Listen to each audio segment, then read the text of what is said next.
This video will briefly go over the question and answer feature on Google Meet in order to use some inquiry and Costa's levels of thinking to generate greater understanding. So just in brief, Costa's allow teachers and students to come up with different levels of thinking so that students understand a text or an idea more deeply. So in brief, again, it is Google. You could Google it. You could quickly point to it, recall, identify terms is level 1. Level 2 is reading between the lines, analyzing, explaining, thinking. Level 3 is evaluating, creating, reinventing a new idea. So often teachers might say Google, noodle, or doodle type questions.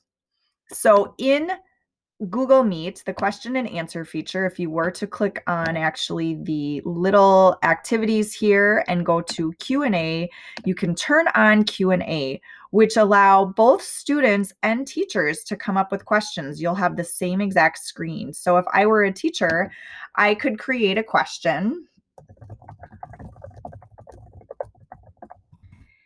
And a couple ideas would be, first of all, I could ask students, I just asked a question. First one to shout out what type of question it is, gets the win. So, all right, what is the main character's name? Well, that's a quick Google point to question in the text. That is a level 1 question. So that is one thing you could do. You could also have students generate multiple questions with the goal that they are going to come up with some good discussion questions. And we often say, all right, a level 1 question is not a good discussion question because it has a yes or no quick 1-word answer. Point 2. Whereas a level 2 and a level 3 would be wonderful discussion questions. So another idea would be, as a teacher, if you came up with a bunch of questions ahead of time, and then you could use this little upvote thing and have students vote on which questions would be really good discussion questions.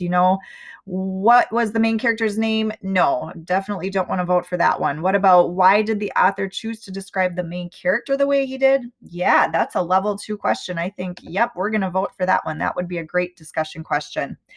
And likewise for the rest of these. You could also use this as generating some questions as a study guide and telling students that you need to know the level 1 stuff for a test, but most likely my questions are going to be higher level thinking. You're going to have to compare some ideas, level 2, level 3. So let's vote on what questions would help you study to think about this more material more deeply. Again, that increases their metacognition because they understand it more deeply and they know how to study at a level that allows them to think about those ideas, not just memorize level 1 basic facts.